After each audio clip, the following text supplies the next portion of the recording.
Well, welcome to the Supplement Summit, Julie. Thank you so much, Dr. Sandy. It's fantastic to be here. I'm so excited.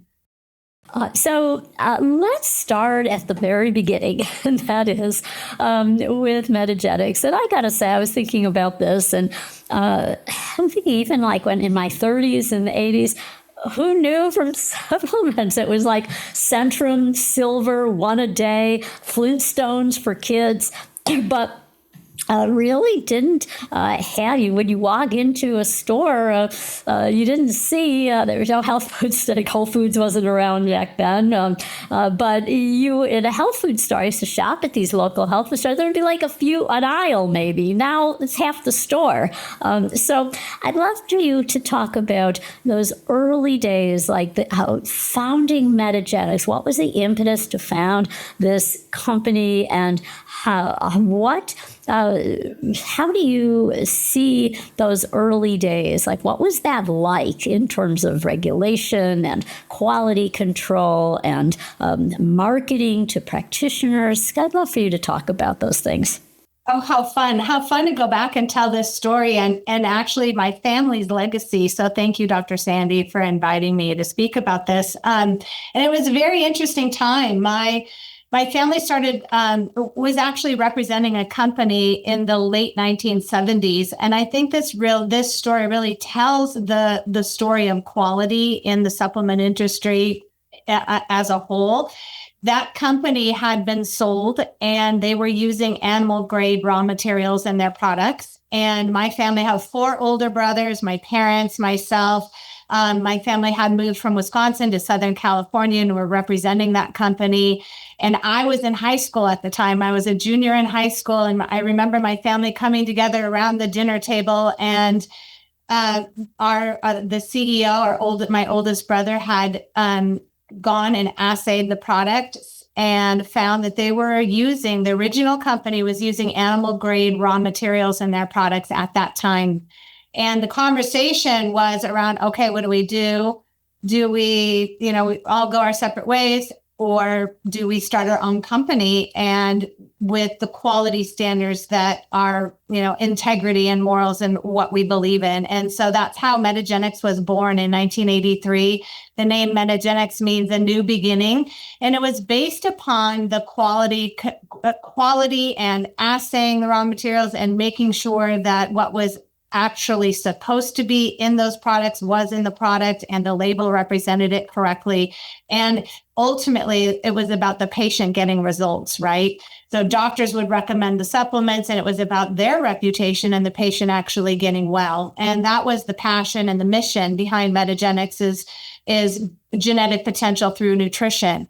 So that was a time period where no one knew the word probiotic. I don't even think that was in existence, which we just had the most amazing presentation from Tina about probiotics.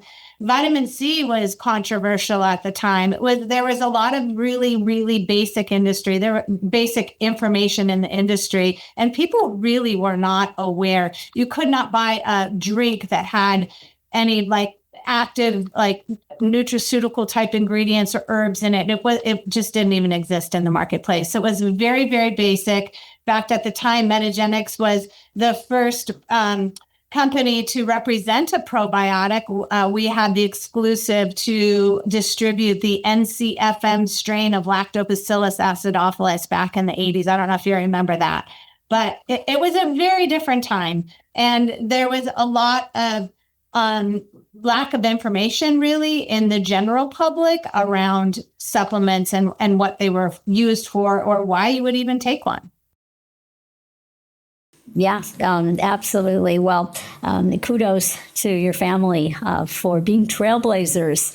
And what are some of the things that you've seen in the industry in terms of quality control? Because that's an area that I think health coaches play a very central role in providing education of all the myths out there, but also if a practitioner is recommending one brand versus another, what's the difference? Why should we be so concerned and not just go into a discount store or get something through Amazon?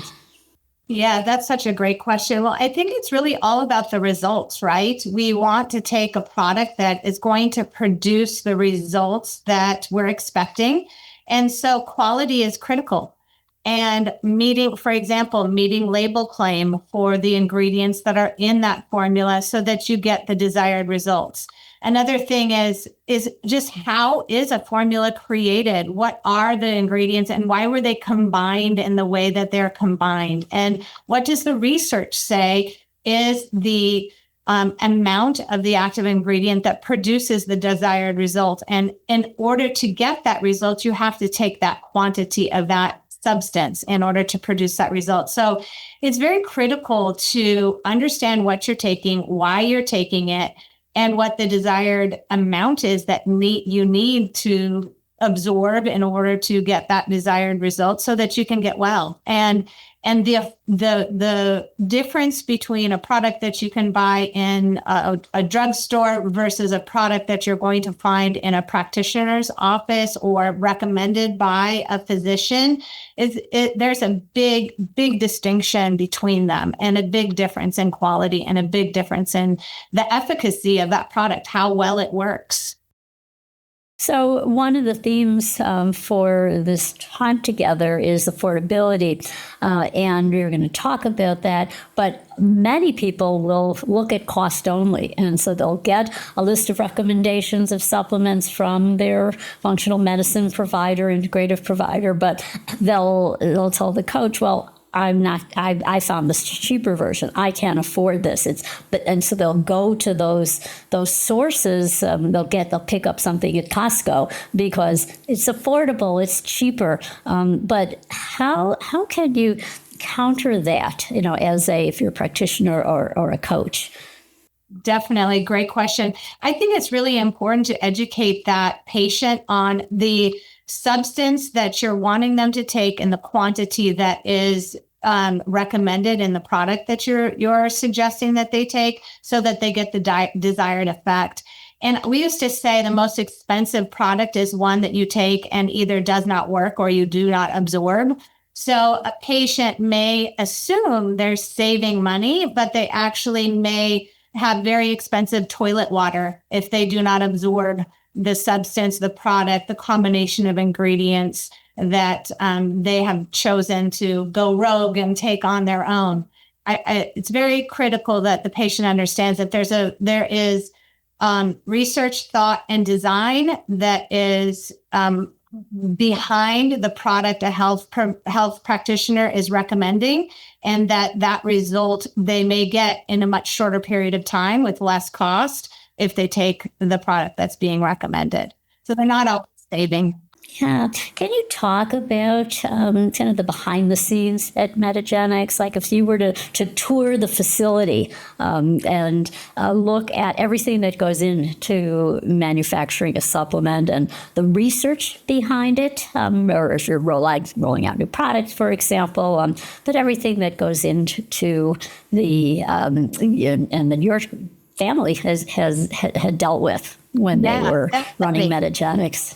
I want to say that, my family, my brother, Jeff Kack, he was the CEO, sold Metagenics in 2009. So I've been out of the supplement industry for a bit now. However, I can share with you what it was like when I was there and intimately involved in those details. But I think that the biggest thing is it started with the formulating. So Dr. Jeffrey Bland is, the father of functional medicine, was the chief science officer at Metagenics. And we had people like Lyra Heller, who is a medical anthropologist and herbalist who you know well. And many people who had a very deep understanding of the supplement industry and would look at, first it started with looking at all of the research. And then it was about sourcing the raw materials that were going to provide the active ingredients and finding the proper herbs or finding the proper, probiotics, etc. That was the most important process. Then combining and manufacturing those ingredients in a facility that met the quality standards in order to produce a product that once it was labeled actually had the ingredients that was stated on the label active in the product until expiration or beyond. and so that the patient would get the benefit from that product. So it was really a very comprehensive job, and the passion and mission behind Metagenics was always to serve the patient's best interests. And the integrity came from thinking of that patient taking that product and the result they were going to get at the end of the day, and the reputation of the physician or provider that was recommending it. So that was always the focus and always the mission, and staying true to that was a true north. That was always how we were able to provide and become one of the largest providers of nutraceuticals in the physician market up until that time. Such a fascinating story to see the A-list of players who were involved with starting Metagenics and had such a critical role. Vera is a key member of our faculty, having taught many of our coaching programs or our webinars. And Dr. Bland, of course, has been very, very key supporter. And I believe Deanna Minnick, I think, was also at Metagenics. There's too many to name. An all-star list. And my introduction, I think, was in the early 90s. Maybe I had seen a nutritionist in the Chicago area, and she turned me on to Metagenics products. And my first introduction to functional medicine, there was a Metagenics seminar. You did a lot of educational programming, and it was near O'Hare Airport. And that was my first encounter with Jeffrey Bland. And, of course, I barely understood a word he was saying as a psychologist, but the rest is history. And I want to speak to something. We had talked about this when we chatted earlier, and that is sometimes I think there's a myth out there. You just mentioned Metagenics being acquired in 2009, and there's a myth that, well, I'll never recommend that company again or use it myself because they sold out. Can you comment on that myth? Yes. Well, I would say that the concern must be about quality, right? That they would, a person would assume that now the quality will be less, the product is not as good, etc. And I am not intimately involved at Metagenics, but I can tell you myself, my family members still take all of those products. And you can, just from our very history of the origin story, you can really tell when something works or when it doesn't work. Sure. So I would say that even when maybe the investment firms who acquire companies take over, they're, in my opinion or my observation, their desire is to maintain the quality because obviously that's what made the company successful. And I understand that there is a change in this industry as a whole. And that's also what people sort of, like the original people who I would call the OGs that were involved in the very beginning. I understand that the mixture of feelings around all of that, but I can see, like, attending the Institute for Functional Medicine, the AIC meeting, the fact that so many more people are exposed now and the knowledge around functional medicine is becoming really mainstream is really an advantage to really, what's the expression? The water raises all the tides. Rising tide lifts all boats. Exactly. Yes. So hopefully that there's some advantage in that way that we can all benefit from a collective who are all trying to produce a very good quality product for all patients. Yeah, absolutely. Such a good point. So I'd love to talk about FirstLine therapy, which was part of Metagenics. I went through it, and actually FMCA has its roots in FirstLine therapy. Can you talk about what the impetus was to develop what that program was, how it was taught, and I'd love to expose this to our audience if you're not familiar with that program. Yes, it's one of my favorite things, and I'm so passionate about diet and lifestyle counseling. And FirstLine therapy was designed to address the lifestyle and dietary issues that patients have that lead to chronic illnesses. So we are all on the health continuum, and we're either headed on the highway toward disease or hopefully health the other direction. And diet and lifestyle counseling, we found, was the most important piece of the puzzle to get patients to change what they were doing, to change the direction of their health on that health continuum. So FirstLine therapy was created to have that one-on-one direct contact with the patient to get them to implement the recommendations of the medical provider, the physician, the nurse practitioner, the whoever was seeing that patient, in order to get the patient to actually carry out and change their lifestyle to address cardiometabolic disorders, diabetes, blood sugar disorders, the gut issues. And it was really designed to have that time with the patient that was going to create change. And ultimately, it was how I got into the business I am in now, which is medical insurance billing.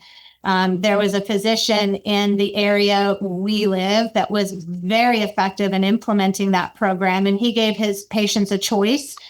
I can give you this drug, or I can have you see my nutritionist for diet and lifestyle counseling. And 99.9% of those patients chose to see the nutritionist. They wanted to change their lifestyle. They wanted to feel better, but they needed someone to teach them exactly what to do and how to get there.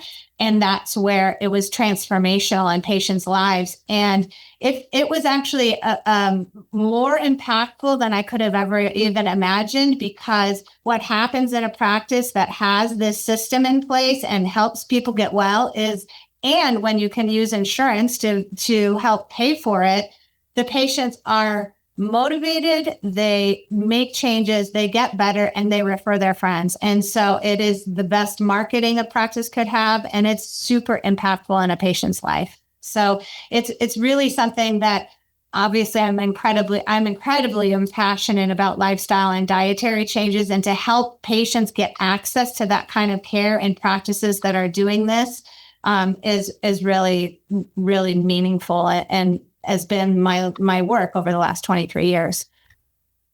Our summit is about supplements, and our talk right now is about Metagenics, a supplement company. But what we're really talking about, where the rubber meets the road, is lifestyle and the role of diet and lifestyle change, which is the zone of the health coach.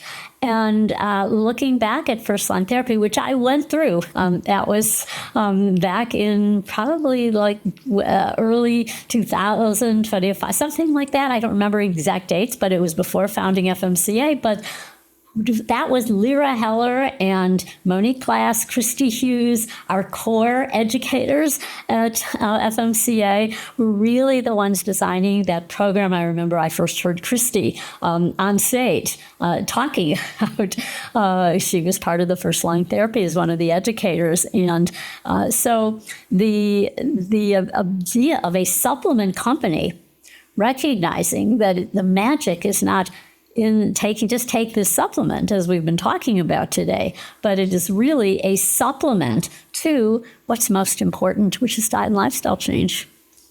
Exactly. Yeah. And there's also that issue of speaking to the health coaches, and that the physician has a limited time with the patient. And you were speaking about it earlier today. And that time with the health coach, that time with that person who can listen and hear all that the patient has to share, and spend the time to teach them lifestyle modification, how to eat, what to eat, really makes such a big impact. And you're all about collaborative care. This is a model that we find to be the most successful in our practice consulting, where a physician does only what the physician can do, and then he's got mid-levels and other ancillary providers that can carry out some of these other areas of care that are very important, critical to the success of the patient, and also to the success of the practice. Absolutely. So let's address this affordability issue. And so what are you seeing with your company, with InteFusion? What are you seeing in the practices? And certainly we can look at the affordability of supplements because they are expensive and for many people might be out of reach. And so can you address affordability? Definitely. What in our business, it's called InteFusion, we're a medical insurance billing company. We deal with all different kinds of practices, but we deal with practices who are contracted with the payers, Medicare and PPO payers. So affordability in our world means that a patient can come in and utilize their insurance for time spent with the patient, and they pay a copay for that. And therefore, they have more money left over there in their pocket to spend on the cash services in a practice. So it's really about developing multiple revenue streams, a revenue stream from insurance, a revenue stream from cash for cash services, a revenue stream from supplement purchases.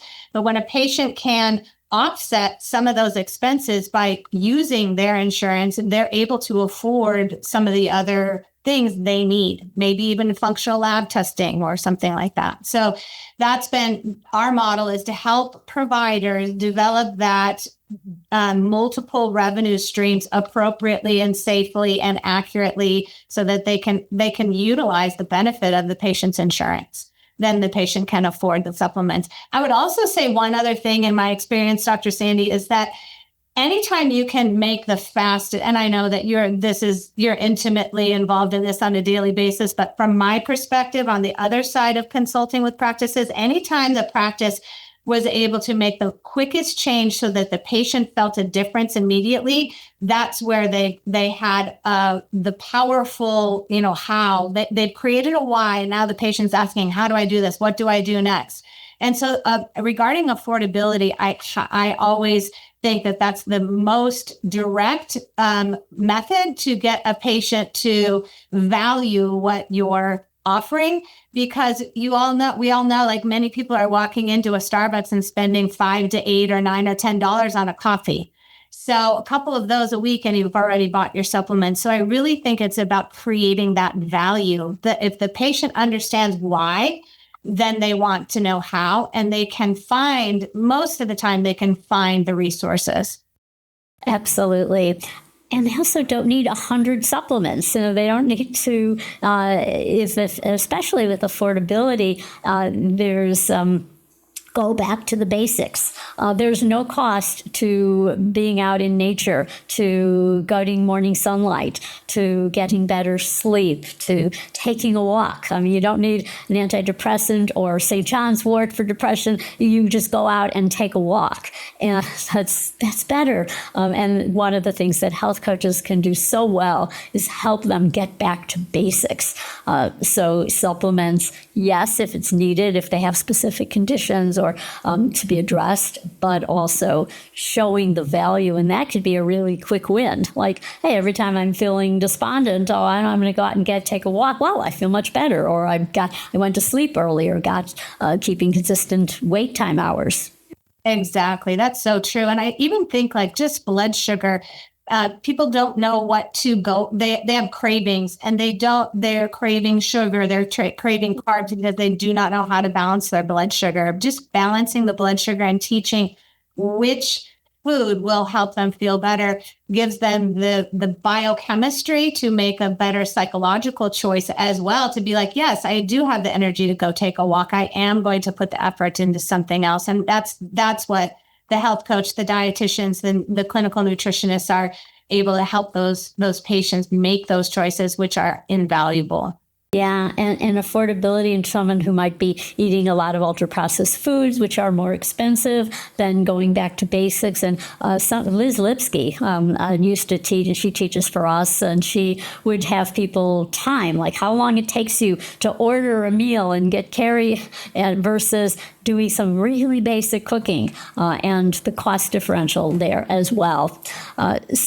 We first talked at a conference. It was when you described the success that you were getting with coaches as lifestyle educators, and that this would be a way to get in the door of a practice that might be insurance-based if you are assuming that role as opposed to health and wellness coach?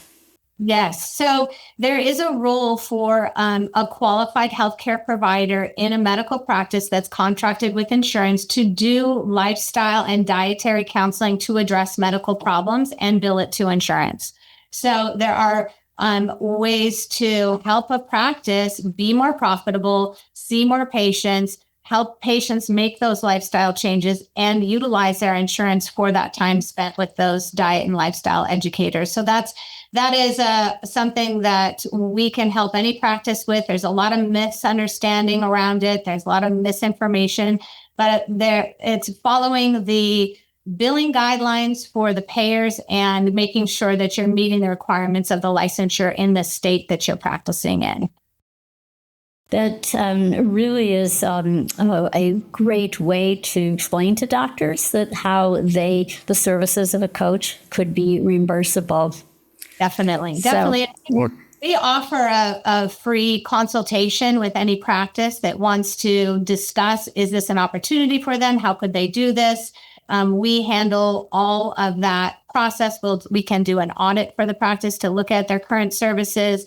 How would it fit in? What would be the financial benefit to them? How would it work, and how can they be compliant within the payer guidelines? And we'd be happy to help anyone to evaluate that, because there is a lot of misunderstanding, and we're just really trying to change the paradigm. It is not true that insurance does not pay for functional medicine. Insurance does pay for the treatment of medical problems, and depending upon how you're addressing those, whether it's with a drug or with its diet or other lifestyle changes, insurance does pay for that time to address those problems. So we're happy to help. And to be clear, the practices that you consult with are functional medicine practices as opposed to more conventional. Yes, we actually consult with the conventional practices that are transitioning to functional medicine and want to incorporate integrated functional medicine. And we are very much specialized in the functional medicine arena because we do speak the language of functional medicine and the language of insurance. So we also have a proposed CMS ruling on the table regarding the potential in 2027 for health coaches to be reimbursed and using the codes that are in existence, which are right now transitional codes. So I think it's very promising to look at the insurance world. This will open doors for the field of health coaching. Definitely. And just that the eyes are looking in that direction, and the awareness is that this is a really valuable part of a clinical practice is very, very exciting and super important for all of us. And what you're saying in terms of the affordability of supplements, this is the way that you lower their healthcare costs to see functional medicine providers and health coaches so that they can have that money in reserve for using supplements as needed. Exactly. Like if you don't have to spend $100, $200, $300, $400 on the time spent, and you can pay a $20 copay, you now have a fund to pay for your supplements, pay for your functional labs, do other things that are needed in order to get well. Yes. So there are no questions I see, but if anyone wants to, we have a couple minutes left. So yes, Caroline, very interested in discussing about billing payers for lifestyle coaching. I've worked in healthcare finance for decades, and I'm transitioning to coaching. So what do you? Absolutely. I would say that in fact, I'll share our contact information, and I'm happy to consult with anyone who wants to evaluate their practice, their circumstances, and see, what the role might be. But in the traditional sense, we work with medical practices, MD, DO, NP, and PA practices, and they hire the qualified lifestyle educator that can do the diet and lifestyle education and work underneath the umbrella. And then we do the medical insurance billing for those practices. But that's the typical setting that we are working in. this is so exciting, which is why when I met you, it was at the A4M conference, and thought this is fantastic because it will really expand the ability of coaches to serve more people. And as we've talked about earlier, and I'd love to have you share your thoughts, like coaches who are being marketed to, you can develop a supplement protocol and do labs, but this, I'm assuming these are not going to be the kind of health coaches we're talking about that will be working collaboratively with providers, with doctors.